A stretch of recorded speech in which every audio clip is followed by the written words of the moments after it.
আমন্ত্রণ দীপ্ত সংবাদে, সাথে আছি আমি তারান্নুম জ্যোতি। শুরুতেই জানাবো সংবাদ শিরোনাম।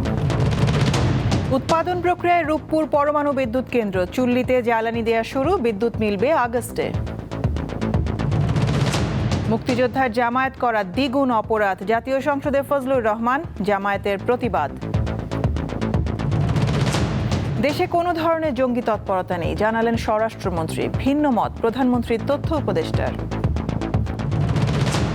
1 ঘন্টার বৃষ্টিতে ডুবে গেছে চট্টগ্রাম শহরের অনেক এলাকা, জলাবদ্ধতায় চরম দুর্ভোগে নগরবাসী।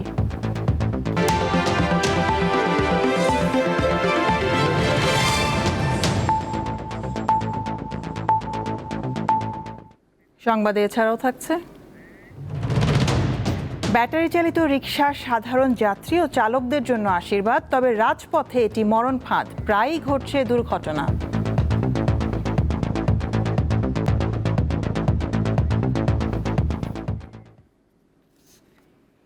বিদ্যুৎ উৎপাদনের আনুষ্ঠানিকতা শুরু হয়েছে পাবনার রূপপুর পারমাণবিক বিদ্যুৎ কেন্দ্রে। তবে জাতীয় গ্রিডে স্বল্প আকারে বিদ্যুৎ যুক্ত হতে সময় লাগবে আরও 4 মাস। মঙ্গলবার চুল্লিতে পরমাণু বিদ্যুতের জ্বালানি ইউরেনিয়াম ব্যবহার কার্যক্রম শুরু হয়। উদ্বোধনী অনুষ্ঠানে বিদ্যুৎ কেন্দ্র নির্মাণকারী প্রতিষ্ঠান রাশিয়ার রোসাটমের মহাপরিচালক উপস্থিত ছিলেন, আর ভার্চুয়ালি যুক্ত হন আন্তর্জাতিক পরমাণু শক্তি সংস্থার মহাপরিচালক। পাবনার রূপপুরে পদ্মা নদীর পাড়ে পারমাণবিক বিদ্যুৎ কেন্দ্র নির্মাণে 2011 সালে রুশ ফেডারেশন সরকারের সাথে আন্তঃরাষ্ট্রীয় সহযোগিতা চুক্তি স্বাক্ষর করে বাংলাদেশ সরকার। চুক্তির আওতায় 2015 সালের ডিসেম্বরে বাংলাদেশ পরমাণু শক্তি কমিশন ও রাশিয়ার রোসাটমের ইঞ্জিনিয়ারিং কোম্পানি অ্যাটমস্ট্রয় এক্সপোর্টের মধ্যে জেনারেল কন্ট্রাক্ট স্বাক্ষর হয়। এরপর শুরু হয় বিদ্যুৎ কেন্দ্র নির্মাণের কাজ।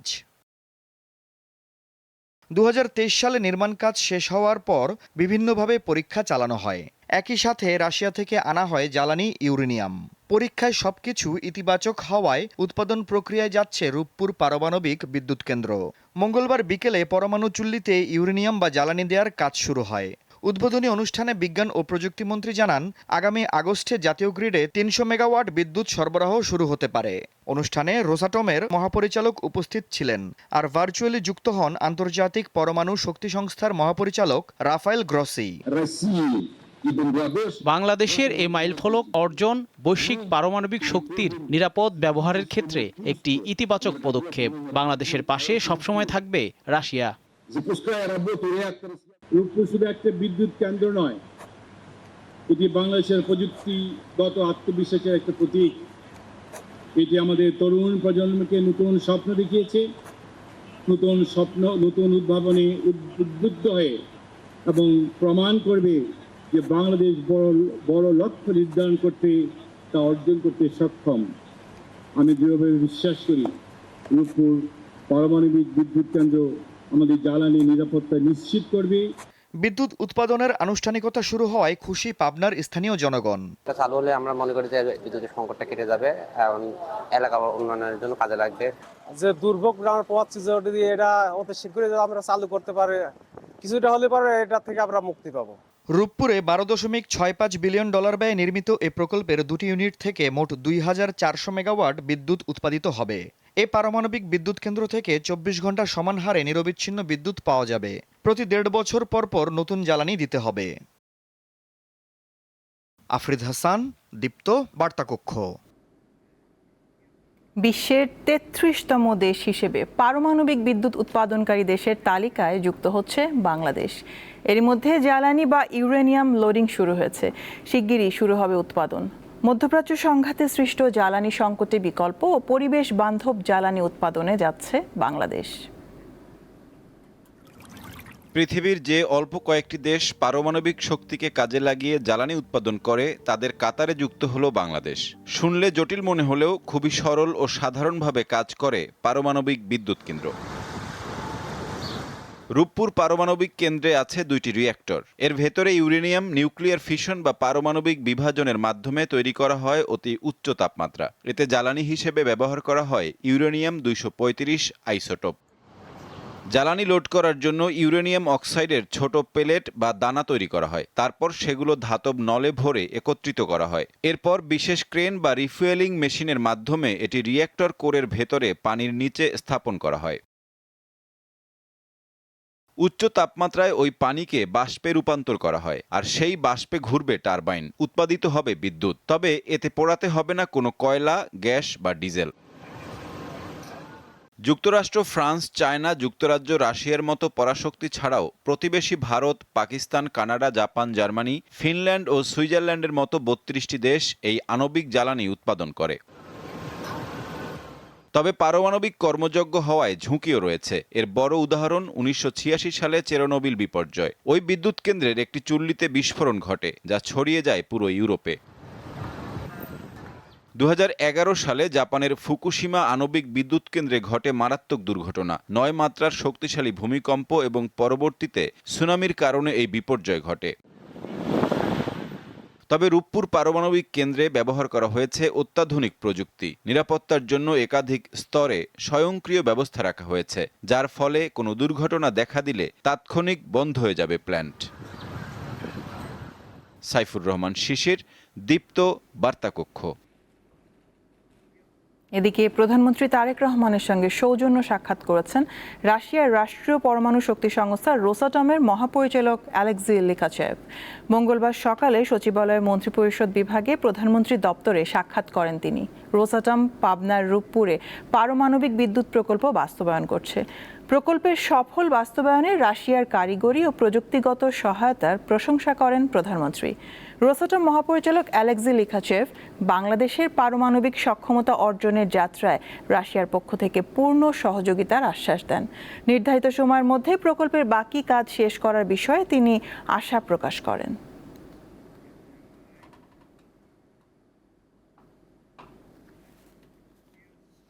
আর্থিকভাবে অসচ্ছল মানুষের ন্যায় বিচার প্রাপ্তি নিশ্চিতে সরকার সুনির্দিষ্ট পরিকল্পনা হাতে নিয়েছে বলে জানিয়েছেন প্রধানমন্ত্রী তারেক রহমান। মঙ্গলবার রাজধানীর শাহবাগে জাতীয় আইনগত সহায়তা দিবস উদ্বোধনকালে তিনি একথা জানান।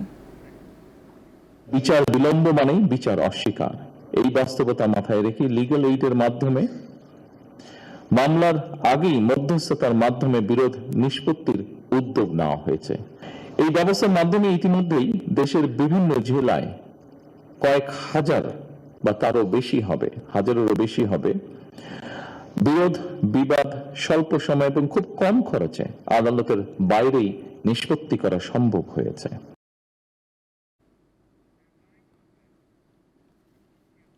মুক্তিযোদ্ধা পরিবারের সদস্য কেউ জামায়াত করতে পারে না, শহীদ পরিবারে কেউ জামায়াত করলে ডাবল অপরাধ বলে মন্তব্য করেছেন কিশোরগঞ্জ ৪ আসনের সংসদ সদস্য ফজলুর রহমান। তিনি বিরোধী দলীয় নেতা ও জামায়াত আমিরকে লক্ষ্য করে এমন বক্তব্য দেন, এতে উত্তপ্ত হয়ে পড়ে সংসদ।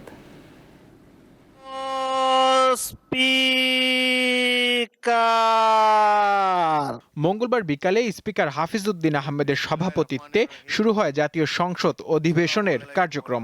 সংসদের কার্যসূচি অনুযায়ী রাষ্ট্রপতির ভাষণের ওপর বক্তব্য শুরু করেন সদস্যরা। তাদের পূর্বপুরুষ বাংলাদেশ চায় নাই। হ্যাঁ, আমার বক্তব্যের পরে বলবে আমরা কি মুক্তিযুদ্ধ করে নাই, যেমন বিরোধী দলের নেতা বলেন উনি মুক্তিযোদ্ধা পরিবারের লোক এবং উনি শহীদ পরিবারের লোক এবং উনি জামাত ইসলাম করেন, এটা ডাবল অপরাধ। মুক্তিযোদ্ধা পরিবারের লোক কেউ জামাত করতে পারে না। আপনারা শৃঙ্খলা রক্ষা করুন, তারা বসুন বসুন। জামায়াত ও জামায়াতের আমিরকে নিয়ে ফজলুর রহমানের এমন বক্তব্যের পর উত্তপ্ত হয়ে ওঠে জাতীয় সংসদ। বিরোধী দলীয় সদস্যরা হট্টগোল শুরু করেন।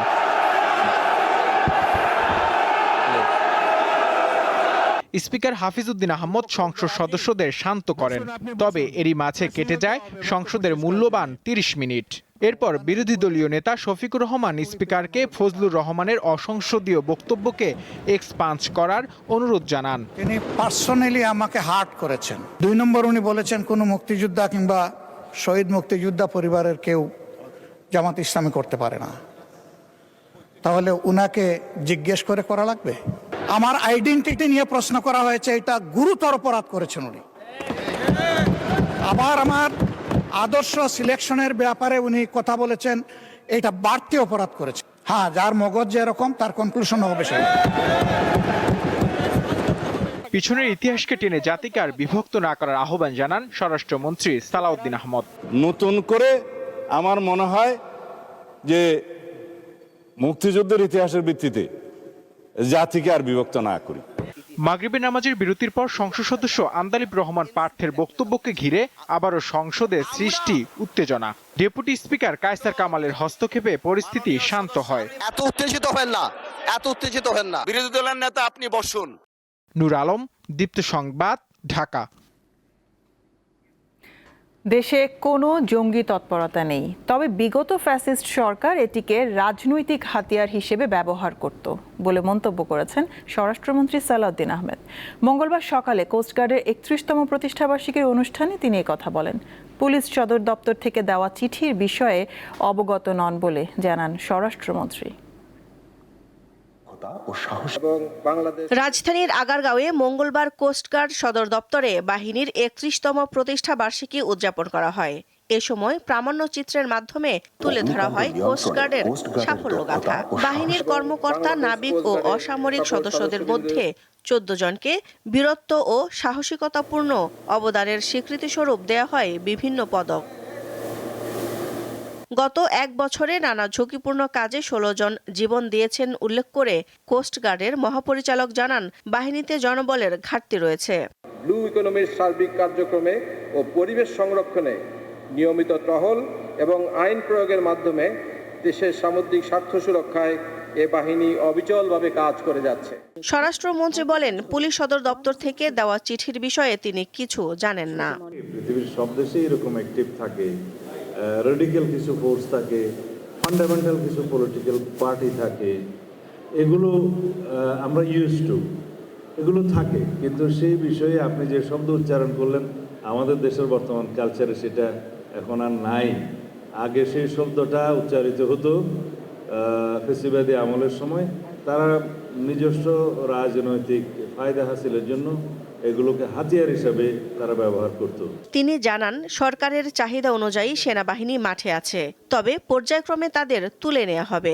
যে ডিপ্লয়মেন্টটা হয়েছে 5 আগস্টের পরে আইন শৃঙ্খলাকে সমুন্নত রাখার জন্য, জনগণের নিরাপত্তার জন্য, সেটা অনেকাংশে এখন সীমিত এবং উইথড্রয়াল করা হয়েছে। এটা গ্রাজুয়ালি উইথড্র করা হচ্ছে, খুব শিগগিরই সেটা পুরোটাই উইথড্রয়াল হবে। তবে in two civil power there will be always there. কোস্টগার্ডের জনবল বৃদ্ধি ও আধুনিকায়নে সরকার বদ্ধপরিকর বলেও জানান স্বরাষ্ট্রমন্ত্রী। আরো বেশি উন্নত, সমৃদ্ধ। দিলশা দানি, দীপ্ত সংবাদ, ঢাকা। দেশে জঙ্গিবাদের অস্তিত্ব থাকলেও সরকার একে রাজনৈতিক স্বার্থে ব্যবহার করার অপসংস্কৃতি বন্ধ করতে চায় বলে জানিয়েছেন প্রধানমন্ত্রী তথ্য উপদেষ্টা জাহিদুর রহমান। মঙ্গলবার সচিবালয়ে প্রেস ব্রিফিংয়ে তিনি একথা জানান। জঙ্গিবাদ জিরো কোঠায় নিয়ে আসা আমাদের লক্ষ্য, সেটা কতটা পেরে উঠবো আমরা জানি না, কিন্তু আমরা চেষ্টা করব জিরোর কাছে নিয়ে আসার জন্য, কারণ আমরা এই প্রবলেমটা স্বীকার করি এবং এটা অনেক বেশি বাড়াতে চাই না। দুটো এক্সট্রিম আলোচনা আছে, বাংলাদেশ জঙ্গিতে ভরে গেছে, আরেকটা হচ্ছে বাংলাদেশে কোনো জঙ্গি নাই। দুটোই ভুল বলে আমরা মনে করি। বাংলাদেশের জঙ্গিবাদের এরকম এক্সট্রিমিজম, আমি এভাবে বলি, একটা প্রবণতা আছে, কিছু মানুষের সাথে জড়িত আছে, মাঝে মাঝে তারা আরো বেশি অ্যাক্টিভ হওয়ার চেষ্টা করে, সেটাকে আমরা কন্টেইন করতে চেষ্টা করব। মাত্র 1 ঘন্টার বৃষ্টিতে চট্টগ্রামে আবারও দেখা দিয়েছে জলাবদ্ধতা। হাঁটু থেকে বুক সমান পানিতে সীমাহীন দুর্ভোগে পড়েছেন নগরবাসী। জলাবদ্ধতায় নগর জুড়ে তৈরি হয় যানজট। দ্রুত পানি নিষ্কাশনের তাগিদ দেন সিটি মেয়র। মঙ্গলবার সকাল থেকে হওয়া ভারী বৃষ্টিপাতে চট্টগ্রাম নগরীর আগ্রাবাদ, হালিশহর, চকবাজার ও প্রবর্তক মোড় সহ বেশ কয়েকটি এলাকার সড়কে হাঁটু থেকে কোমর পানি জমে যায়। এতে ব্যাহত হয় যানবাহন চলাচল। চরম দুর্ভোগে পড়েন অফিসগামী, শিক্ষার্থী ও সাধারণ পথচারী।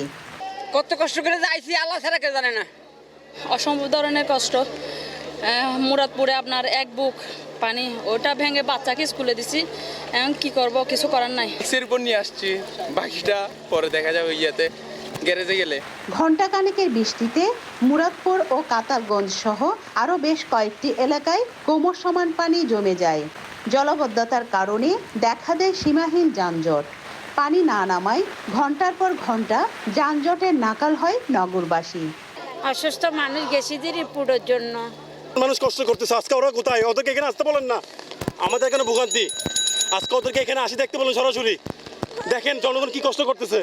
এ অবস্থায় পরিস্থিতি সরেজমিনে দেখতে নগরের বিভিন্ন জলাবদ্ধতা এলাকা পরিদর্শন করেন চট্টগ্রাম সিটি মেয়র। আশা করি আগামী বর্ষাতে আমরা গত বর্ষাতে যেভাবে আপনাদেরকে জলাবদ্ধতা মুক্ত একটি শহর উপহার দিতে পেরেছিলাম, এবারও ইনশাল্লাহ এই 3টি খাল তারা যদি কাজ সম্পূর্ণ শেষ করে আমাদেরকে বুঝিয়ে দিতে পারে, তাহলে আমরা আশাবাদী আগামী বর্ষাতে আমরা আল্লাহর রহমতে একটা জলাবদ্ধতা মুক্ত এটা চট্টগ্রাম আপনাদেরকে উপহার দিতে পারবো। এদিকে আগামীকাল বুধবার দমকা হাওয়ার সাথে ভারী বৃষ্টির শঙ্কা রয়েছে চট্টগ্রামে। ফলে 3 নম্বর সতর্কতা সংকেত দেখাতে বলা হয়েছে চট্টগ্রাম সমুদ্র বন্দরকে। চট্টগ্রাম মানুষের এই জলাবদ্ধতা দীর্ঘদিনের অভিশাপ। এই দীর্ঘদিনের অভিশাপ থেকে মুক্তি চায় সাধারণ মানুষ।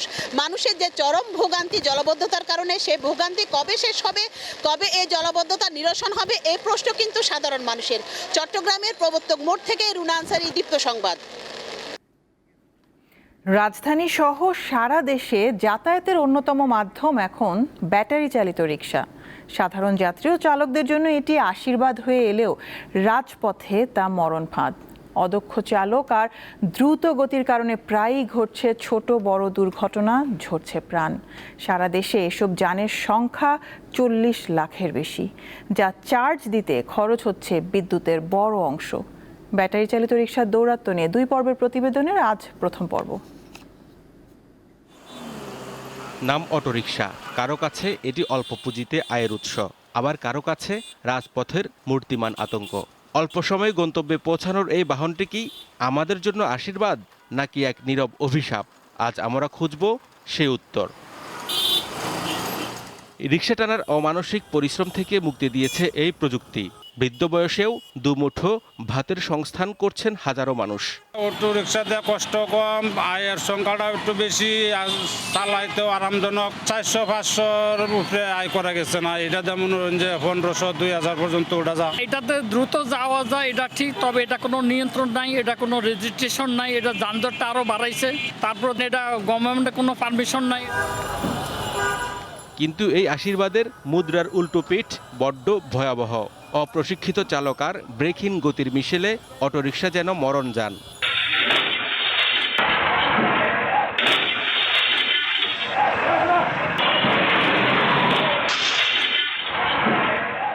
গত 1 বছরে পঙ্গু হাসপাতালে আসা রোগীদের বড় একটি অংশই এই অটোরিকশা দুর্ঘটনার শিকার। মিনিশের মাঝে উঠছি, এক জায়গায় যাবো, ওই জায়গায় যাবো, পরে আর মিনিশ পিছন দিয়ে ধাক্কা মাইরা আমার গাড়ি উড়ে গেছে। বাসা থেকে বাজারে যাওয়ার সময় মোড় থেকে ড্রাইভ করতেছি, তো হঠাৎ সামনে থেকে একটা অটোরিকশা এসে আমাকে সহজে হিট করছে। হিট করার পরে আমার পা 2টা হাড়ে ভেঙে গেছে। যারা এই গাড়িগুলো চালাচ্ছে, they are not trained, they are not actually for this to drive. ও রাস্তার সাথে যে 3টা চাকার এডহেশন, মানে খাপ খাওয়া ধরে রাখা, এইটা কাউন্ট করা আছে। যখনই স্পিড বাড়ে যাবে তখন কিন্তু ওর লাইট হয়ে যায়, ওর এডহেশন ক্যাপাসিটি উইথ দ্য রোড কমে যায়। এই জন্য দেখবেন একটু ডান দিকে হঠাৎ করে টানলে উল্টায় পড়ে যায়। অটোরিকশার দৌরাত্ম্য শুধু রাস্তায় নয়, হানা দিচ্ছে দেশের বিদ্যুৎ খাতেও। পরিসংখ্যান বলছে সারা দেশে চলছে 40 লক্ষাধিক ব্যাটারি চালিত রিকশা, যার সিংহভাগই চার্জ দেওয়া হয় অবৈধ সংযোগ বা আবাসিক মিটারে। অবশ্যই সিস্টেম লস হচ্ছে। প্রায় 60% ইভি এরা আসলে জেনুইন লাইন, বৈধ লাইনের মাধ্যমে তারা বিদ্যুৎ সংযোগ নেয়নি। সে জায়গাতে একটা বড় ধরনের ক্ষতি সরকারের হচ্ছে, এতে কোনো সন্দেহ নাই। উচ্চ আদালত থেকে মহাসড়কে এই বাহন নিষিদ্ধ করা হলেও বাস্তবে তার প্রয়োগ নেই বললেই চলে। স্থানীয় প্রভাব আর প্রশাসনের চোখের সামনেই চলছে এই রমরমা বাণিজ্য। অটোরিকশা আসলেই আমরা ধরতেছি ওরা অনেক স্পিডে চালায়, এটা আসলে বিপজ্জনক গাড়ি। এতে নিয়ন্ত্রণ করা খুবই জটিল হয়ে গেছে, দিন দিন বেড়েই চলছে। আমরা চেষ্টা করতেছি, আসলে এটা উপর মহল থেকে ভালোভাবে নিয়ন্ত্রণ করার প্রয়োজন। বিদ্যুতের সিস্টেম লস কমানো আর সড়কের ঝুঁকি এড়ানো উভয় সংকট সমাধানে এখন প্রয়োজন কার্যকর পদক্ষেপ। গতির নেশায় অঙ্গহানি রোধে ব্যাটারি চালিত রিকশা বন্ধের পাশাপাশি এর সাথে জড়িত মানুষগুলোর কর্মসংস্থানের বিষয়টিও গুরুত্বের দাবি রাখে। বিশেষজ্ঞরা বলছেন, আধুনিক নগরায়নে শৃঙ্খলা ফেরাতে এর কোনো বিকল্প নেই। হেদায়েতুল্লাহ সীমান্ত, দীপ্ত সংবাদ, ঢাকা। ব্রিটেনে জব্দ হওয়া অর্থ আইনি প্রক্রিয়ায় ফেরাতে হবে বলে জানিয়েছেন ঢাকায় নিযুক্ত ব্রিটিশ হাইকমিশনার সারাহ কুক।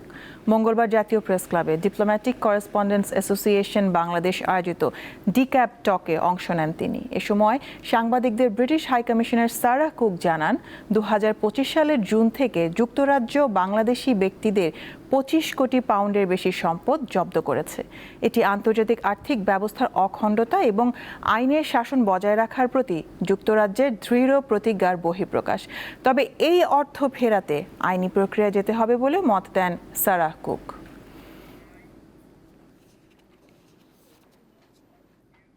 পাঁচ মামলায় সাবেক প্রধান বিচারপতি ABM খায়রুল হকের হাইকোর্টের দেওয়া জামিন বহাল রেখেছে আপিল বিভাগ। জুলাই আন্দোলনের সময় যুবদল কর্মী হত্যা এবং তত্ত্বাবধায়ক সরকারের রায় জালিয়াতি সহ বিভিন্ন অভিযোগে এসব মামলা হয়েছে। মঙ্গলবার প্রধান বিচারপতি জুবায়ের রহমান চৌধুরীর নেতৃত্বাধীন আপিল বিভাগ এ আদেশ দেয়। খায়রুল হকের আইনজীবী জানিয়েছেন, তার বিরুদ্ধে আরও 2টি মামলা থাকায় এখনই তিনি কারামুক্তি পাচ্ছেন না। 2025 সালের 24 জুলাই রাজধানীর ধানমন্ডির বাসা থেকে সাবেক এই প্রধান বিচারপতিকে গ্রেপ্তার করে পুলিশ। অবিলম্বে ভার্চুয়াল কোর্ট বন্ধের দাবি জানিয়েছে সুপ্রিম কোর্টের আইনজীবীদের একটি অংশ। অন্যথায় আগামীকাল গণস্বাক্ষর কর্মসূচির ঘোষণা দিয়েছেন তারা। একই সঙ্গে আপিল বিভাগ ও হাইকোর্ট বিভাগের এজলাসে সাংবাদিকদের প্রবেশের দাবিও তুলেছেন আইনজীবীরা। মঙ্গলবার এক বিক্ষোভ মিছিলের পর এই কর্মসূচি দেন সুপ্রিম কোর্টের জ্যেষ্ঠ আইনজীবী সৈয়দ মামুন মাহবুব। এজলাসে সাংবাদিক প্রবেশে নিষেধাজ্ঞার সমালোচনা করে তিনি বলেন, প্রকৃত তথ্য সাংবাদিকরা দিতে না পারলে গুজবের ডালপালা জন্মাবে।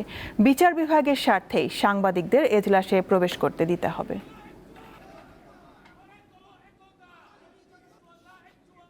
দেশের বিভিন্ন জেলায় কালবৈশাখী ঝড়ের তাণ্ডবে লণ্ডভণ্ড হয়েছে অনেক ঘরবাড়ি। খুঁটি উপড়ে বিভিন্ন এলাকায় বিচ্ছিন্ন রয়েছে বিদ্যুৎ সংযোগ। মঙ্গলবার দুপুরে খাগড়াছড়ির মাটিরাঙ্গা ও গুইমারা উপজেলার কালবৈশাখী ঝড় ব্যাপক তাণ্ডব চালায়। এতে খাগড়াছড়ি চট্টগ্রাম সড়কের মুসলিমপাড়া, রসুলপুর ও বাইল্লাছড়ি বুদুংপাড়া পর্যন্ত প্রায় 4 কিলোমিটার এলাকায় অসংখ্য বড় বড় গাছ উপড়ে সড়কের ওপর পড়ে। এতে খাগড়াছড়ির সাথে ঢাকা ও চট্টগ্রামের সড়ক যোগাযোগ সম্পূর্ণ বিচ্ছিন্ন হয়ে যায়। দুপুরে পটুয়াখালীর কলাপাড়া, নীলগঞ্জ ইউনিয়নের নবাবগঞ্জ ও সলিমপুরের উপর দিয়ে বয়ে যায় কালবৈশাখী ঝড়। প্রচণ্ড বৃষ্টির সঙ্গে হঠাৎ ঝোড়ো হাওয়ায় লণ্ডভণ্ড হয়ে যায় বেশ কয়েকটি বসতবাড়ি।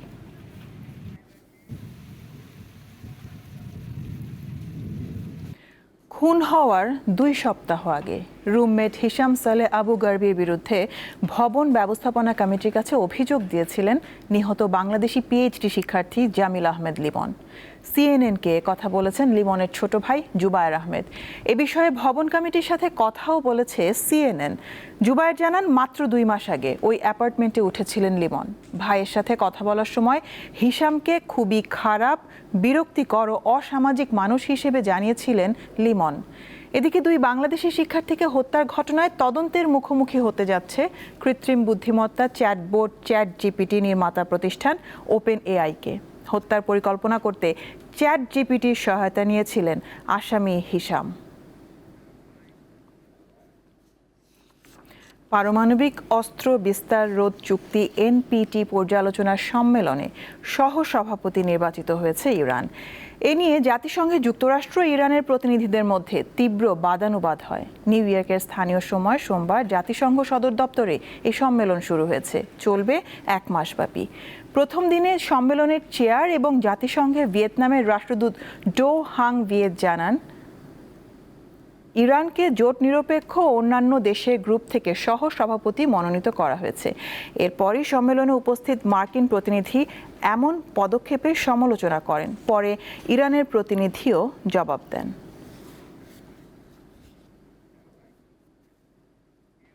জ্বালানি তেল উৎপাদনকারী দেশগুলোর জোট ওপেক এবং ওপেক প্লাস থেকে সরে যাওয়ার ঘোষণা দিয়েছে সংযুক্ত আরব আমিরাত। ইরান যুদ্ধের কারণে বিশ্ব অর্থনীতি যখন এক নজিরবিহীন জ্বালানি সংকটের মধ্য দিয়ে যাচ্ছে, সেই মুহূর্তে আমিরাতের এই সিদ্ধান্ত তেল রপ্তানিকারক দেশগুলোর জোটকে দুর্বল করে দিতে পারে বলে ধারণা করা হচ্ছে। দীর্ঘদিন ধরে ওপেকের সদস্য থাকা আমিরাতের এই বিচ্ছেদ জোটের ভেতর বিশৃঙ্খলা তৈরি করতে পারে। সাধারণত বিভিন্ন ভূ রাজনৈতিক ইস্যু বা উৎপাদনের কোটা নিয়ে অভ্যন্তরীণ মতপার্থক্য থাকলেও ওপেক এতদিন নিজেদের একটি ঐক্যবদ্ধ ফ্রন্ট হিসেবে তুলে ধরার চেষ্টা করে আসছিল। তবে আমিরাতের এই প্রস্থান সেই ঐক্যে ফাটল ধরালো। 1 মে থেকে এই সিদ্ধান্ত কার্যকর হবে। যুদ্ধ বন্ধ ও পরমাণু প্রকল্প ইস্যুতে ইরানের দেওয়া সাম্প্রতিক প্রস্তাবে খুশি নন যুক্তরাষ্ট্রের প্রেসিডেন্ট ডোনাল্ড ট্রাম্প। জাতীয় নিরাপত্তা বিষয়ক কর্মকর্তাদের সঙ্গে এক বৈঠকে ট্রাম্প জানিয়েছেন, ইরানের এই প্রস্তাব গ্রহণের সম্ভাবনা খুবই কম। নতুন প্রস্তাবে বলা হয়েছে, ইরান ও লেবাননে হামলা না করার নিশ্চয়তা দিতে হবে যুক্তরাষ্ট্র ও ইসরায়েলকে। প্রথম দাবি মেনে নিলে দ্বিতীয় ধাপে হরমুজ প্রণালী বিষয়ে আলোচনা চলবে। পরের ধাপে পরমাণু প্রকল্প নিয়ে আলোচনা হবে। ইরান জানিয়েছে, দ্বিতীয় দফা শান্তি আলোচনা হতে হবে নতুন প্রস্তাবের ভিত্তিতে।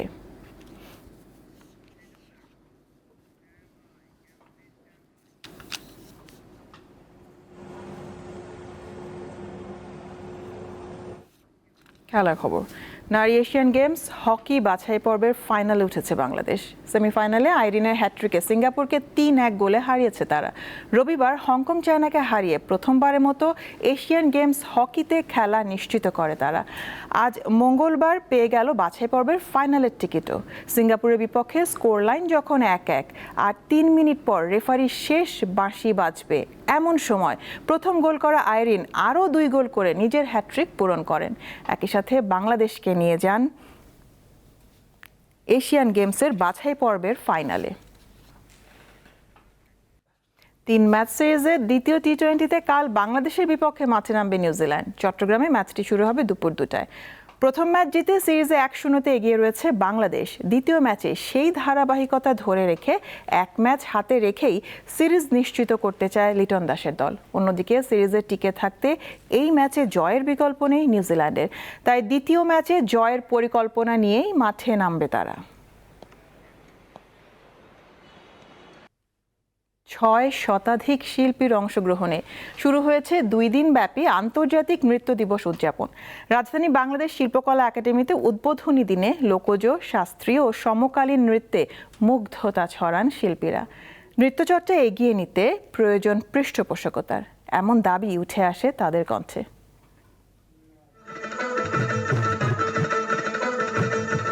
নাচ শুধু বিনোদনের মাধ্যম নয়, এটি আবেগ, ইতিহাস ও সংস্কৃতির এক গুরুত্বপূর্ণ অংশ। শরীরের ভঙ্গি, তাল আর ছন্দে মনের অনুভূতি ফুটে ওঠে নৃত্যের মাধ্যমে। 29 এপ্রিল আন্তর্জাতিক নৃত্য দিবস। এ উপলক্ষে মঙ্গলবার বিকেলে শিল্পকলা একাডেমিতে শুরু হয়েছে 2 দিনের আয়োজন। ঢাক ঢোলের তালে একাডেমি প্রাঙ্গণে বের করা হয় বর্ণাঢ্য শোভাযাত্রা। পরে জাতীয় নাট্যশালা মিলনায়তনে শুরু হয় মূল পরিবেশনা। একজন নৃত্যশিল্পী হিসেবে আজকের দিনটা আসলে আমাদের জন্য খুবই আনন্দের, কারণ আজকে আমরা সিনিয়র, জুনিয়র এবং আমরা গুরুদের সাথেও একই মঞ্চে একসাথে পারফরমেন্স করতে পারি। নাচটা আমার কাছে একটা সাধনার মতো, মানে আমার মনে হয় যে আমি যত বেশি নাচ করব আমার নাচ তত বেশি সুন্দর হবে। যে আবেগ অনুভূতিগুলো এই দিনটার সাথে জড়ানো। নৃত্য দিবসটা একটু অন্যরকম ভাবে আরো একটু আনন্দময় ভাবে পালন করতে পারছি আমরা। 2 দিন ব্যাপী এই আয়োজনে দেশের বিভিন্ন প্রান্ত থেকে আগত শিল্পীরা অংশ নিচ্ছেন মনোমুগ্ধকর পরিবেশনায়। পাশাপাশি নিজেদের নানা সীমাবদ্ধতা ও চ্যালেঞ্জের কথাও তুলে ধরেন তারা। নাচের ক্ষেত্রে স্পন্সরটা খুবই কম আসে, আমরা চাই আরও বেশি মানুষ স্পন্সর করুক, নাচের অনুষ্ঠান আরও বেশি করে হোক, শুধু সরকারি না বেসরকারিভাবেও হোক। পপ ডান্স বা ওয়েস্টার্ন ডান্স যে জিনিসটা, এটা মূলত ওয়েস্টার্ন কান্ট্রির সাথে আমরা ম্যাচ করে করতে করতে আমাদের সংস্কৃতির যে ডান্সগুলো মানে ক্লাসিক্যাল ডান্স এগুলো হচ্ছে হারিয়ে যাচ্ছে। অনেক পিছিয়ে আছি আমরা মন মানসিকতা দিকে। আমরা জাস্ট একটা ফর্ম অফ আর্টকে আমরা নর্মালি নিতেই পারি না। এটাই আমার মনে হয় এখন পর্যন্ত আমাদের দেশের পার্সপেক্টিভে সবচেয়ে বড় সীমাবদ্ধতা।